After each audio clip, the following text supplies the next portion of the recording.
Olá, você vai fazer a segunda fase do exame de ordem em Direito do Trabalho? Nesse vídeo eu vou te mostrar as peças que foram cobradas desde o 20º exame, as 3 peças mais recorrentes e a estrutura de cada uma delas e dicas eficientes de estudo. Eu sou a Cris, sou advogada e administradora judicial e o meu objetivo nesse canal é ajudar você com dicas valiosas e eficientes para passar logo na segunda fase do exame de ordem. Está preparado para sua aprovação? Pegue papel, caneta, o seu vade-mecum também e vem comigo.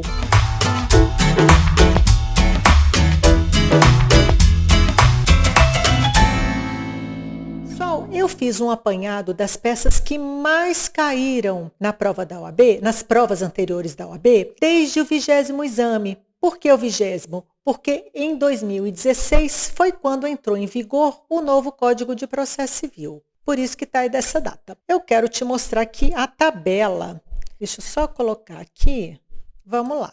Aqui está a tabela das peças que foram cobradas. Como você está vendo, reclamação trabalhista, recurso ordinário, contestação, reclamação trabalhista de novo, enfim, eu não vou ler todas as peças, né? Se você quiser, você dá uma paradinha no vídeo e dá uma olhadinha. Aliás, você nem precisa copiar. Te ajudar, eu vou deixar o PDF desse vídeo no link da descrição. E aí eu te ajudo, você me ajuda dando like e compartilhando com seus amigos que também vão fazer a segunda fase. Combinado? Então vamos lá. Para facilitar melhor a visualização, eu montei esse gráficozinho bem simples. Embargo de terceiro foi cobrado desde o 20º exame, tá? Uma vez, mandado de segurança 1, agravo de petição 2, contestação 5 vezes, recurso ordinário 5 vezes, reclamação trabalhista, olha que interessante, foi cobrado 7 vezes, ou seja, a reclamação trabalhista é a nossa preferidinha da banca, não é mesmo? É a peça mais cobrada, essa aqui é a campeã de audiências. Tá aqui as 3 peças e o que eu quero trazer para você agora para te ajudar? Eu quero que você veja a estrutura da reclamação trabalhista, que é aquela peça inicial que vai começar todo o processo, não é mesmo? A previsão legal dela está lá no artigo 840, caput, parágrafo 1º da CLT. É importante porque você vai ter que colocar ali na sua peça, certo? Então, já pega ali seu vade-mecum e já marca. Qual é a estrutura básica dessa peça? Endereçamento, a qualificação das partes, usando o termo reclamante e reclamado, justiça gratuita, se o enunciado da questão pedir, dos fatos, dos fundamentos jurídicos, da tutela provisória, dos pedidos, requerimentos finais, não esquecer de colocar o valor da causa e o fechamento da sua peça, tá? Que é local, data, advogado e a inscrição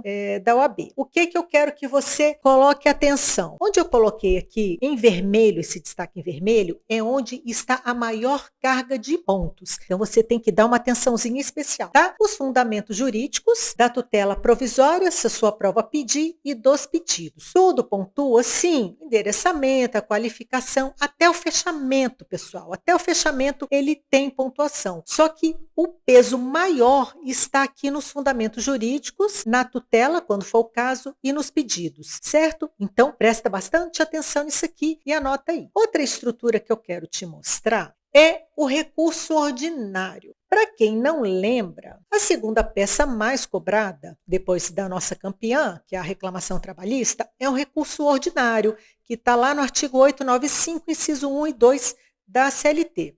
Para quem não lembra, o recurso ordinário, ele cabe contra sentença ou contra algum acórdão. Vai ser contra sentença, né? O juiz prolatou uma sentença que você não gostou, seja ela uma sentença definitiva ou terminativa, ou seja, com ou sem resolução de mérito. E aí, para recorrer, você vai usar o recurso ordinário. Mas também cabe o recurso ordinário contra a decisão do tribunal, só que naqueles casos de competência originária. Lembra? Mandado de segurança, ação rescisória, e aí você vai ver o caso de acordo com o enunciado da questão. Só que o que eu quero que você veja aqui, deixa eu só colocar aqui, eu vou colocar bem pequeno, olha só. O que eu quero que você veja aqui, que são 2 peças. Uma peça vai ser direcionada a quem julgou vamos dizer que foi contra uma sentença que eu não gostei, então eu vou direcionar ela, eu vou endereçar ao juiz, e a outra parte, que são as contrarrazões, que é a nossa segunda peça, eu vou direcionar ela ao tribunal. E aí, como é que funciona isso?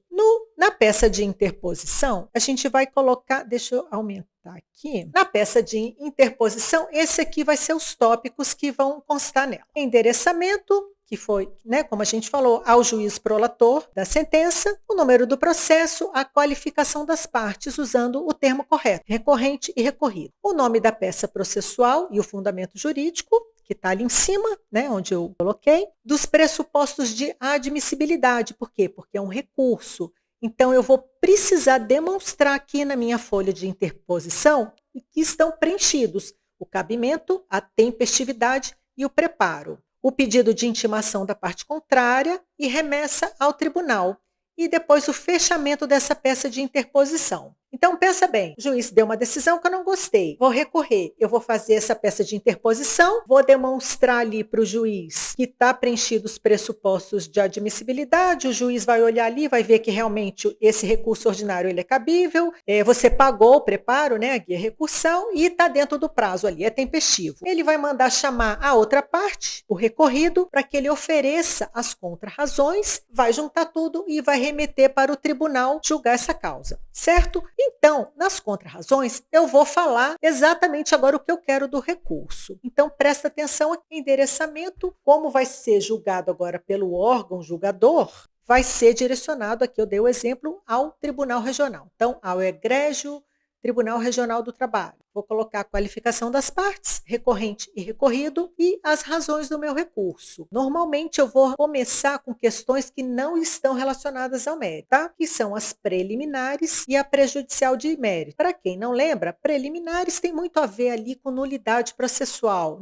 Por exemplo, falta de citação ou cerceamento de defesa, enfim, tem que ver ali o caso concreto, o caso que a banca está te dando. Eu vou fazer uma breve síntese da decisão que eu estou impugnando, vou mostrar quais são as razões da minha reforma, a minha fundamentação jurídica, vou lá no artigo de lei, vou pegar um por um, vou reescrever com as minhas palavras e vou colocar aqui no meu recurso, vou abrir um tópico para tutela provisória ou efeito suspensivo, se for o caso, demonstrando, lógico, probabilidade do direito, perigo de dano, enfim. Outro tópico para os pedidos e requerimentos finais. Sempre eu estou num recurso, então eu vou pedir o conhecimento, a admissibilidade desse meu recurso, que seja reconhecido que eu preenchi ali os pressupostos recursais, cabimento, preparo, tempestividade, o acolhimento da minha preliminar, se eu fiz, e da prejudicial de mérito, a concessão da tutela provisória e o provimento do recurso para reformar ou para anular a sentença e o fechamento. Eu vou diminuir aqui porque eu quero mostrar uma coisa para você. Fique bem atento aqui, presta bastante atenção. Está vendo onde eu coloquei em vermelho esses destaques? Aqui na folha de interposição, os pressupostos de admissibilidade e aqui nas contrarrazões também, o que está em destaque, que são as preliminares, prejudicial de mérito, as razões da reforma, a tutela provisória e os pedidos, é onde está a maior carga de pontuação, é onde os seus pontos valiosos, que vão fazer toda a diferença na sua prova, estão aqui. Então, tenha foco nisso aqui, tá? É crucial que você faça essa parte muito bem feita, para garantir logo a sua pontuação e você passar logo nessa prova e ser feliz, certo? Vamos para a próxima peça que também é super cobrada, Está ali no nosso top 3, que é a contestação. Deixa eu aumentar ela aqui um pouquinho. A estrutura básica da contestação, que está lá no artigo, a previsão legal dela, 847 com 769 da CLT. A estrutura básica dela é o seguinte: ao endereçamento, como todas elas, endereçamento, a qualificação das partes, reclamante e reclamado, o nome da peça com a fundamentação legal, e aí também, como no recurso, das preliminares, eu sempre vou abrir um tópico para falar antes do mérito, alguma coisa que está prejudicando ali o julgamento antes do mérito, tá? Então, eu vou abrir um tópico das preliminares. Para quem não lembra, tem a ver com nulidade processual. As preliminares aqui na contestação, tem um artigo 337 do Código de Processo Civil, que ele dá uma lista ali imensa. Então, vou dar um exemplo para vocês. Você pode alugar em preliminar de contestação, litispendência, coisa julgada, errada, incorreção do valor da causa, falta de citação, enfim. Dá uma olhadinha ali nesses 2 artigos, tanto da CLT quanto do CPC, que você vai ter bastante ideia para colocar aqui na sua peça. Das prejudiciais de mérito, que tem relação ali com prescrição e decadência. No direito do trabalho, normalmente, a prejudicial de mérito ela está muito relacionada ali com a prescrição bienal ou quinquenal, tá? Do mérito são os fundamentos jurídicos, da reconvenção, se for o caso, né? Se o enunciado da questão pedir que o réu, que o reclamado contra-ataque, você pode abrir um tópico ali de reconvenção, não esquecendo que a reconvenção ela também tem valor da causa e você precisa pedir a procedência da reconvenção ali nos pedidos, tá? Os requerimentos finais, que na contestação vai ser ali o acolhimento das preliminares ou das prejudiciais. Lembre-se, você tem que pedir tudo, tá? Tem que, assim, colocar por escrito. A improcedência dos pedidos do reclamante, a procedência da reconvenção, a condenação em custas e honorários advocatícios e o fechamento. Essa aqui é a estrutura básica da contestação, certo? Sabendo isso, eu agora quero trazer para você dicas de estudo para a segunda fase do exame de ordem. Pessoal, são dicas básicas, mas são muito importantes, que é para você conseguir passar logo nessa prova. Porque agora você já está na reta final. A parte mais difícil, que foi a primeira fase, você já foi. Já passou, deu tudo certo. Agora você já está no caminho final. Então, alguns ajustezinhos que talvez você precise fazer. Por exemplo, organizar um cronograma de estudo. Qual o dia que você vai estudar? Segunda, quarta e sexta? Ou se você só tem sábado e domingo, qual é o horário? Qual é o tempo de estudo? Pelo menos 1 hora por dia, eu acho que a gente consegue sim. Materiais de estudo que sejam direcionados. Você vai fazer a prova prática e a questão discursiva. Tem um livro que eu gosto bastante, que é o Manual de Direito do Trabalho, não, Manual do Processo do Trabalho, do professor Sérgio Pinto Martins. Ele usa uma linguagem super didática, super prática. Você que quer aprofundar um pouquinho mais para as questões discursivas, eu vou deixar o link aqui na descrição. Quero aproveitar também e já fazer a propaganda do nosso e-book, O Caminhos da Aprovação, e ele está maravilhoso esse livro. Lá você vai achar o passo a passo da elaboração da peça prática. Como que você vai fazer essa peça, sabe?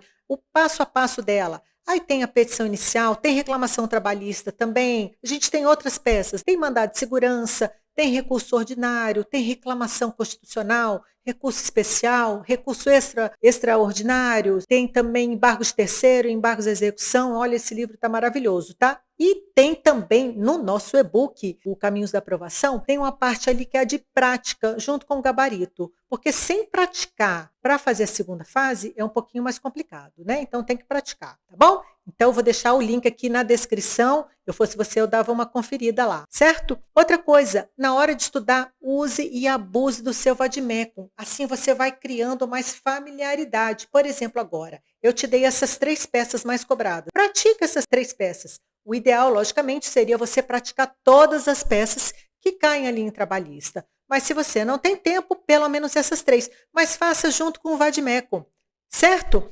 E entenda também como é que funciona os critérios de aprovação da segunda fase do exame de ordem. A tabela ali de aprovação. Eu te mostrei que nas peças processuais, os quadrinhos vermelhos, é onde está a maior carga de pontos. Então, você precisa prestar atenção ali, tá? E em erros bobos que você não pode cometer na hora da prova. Por exemplo, assinar a prova com seu nome. Não pode. Assinar, na realidade, é a peça processual, tá? A prova lá na capa você assina com seu nome. A peça processual você vai colocar apenas advogado 3 pontinhos.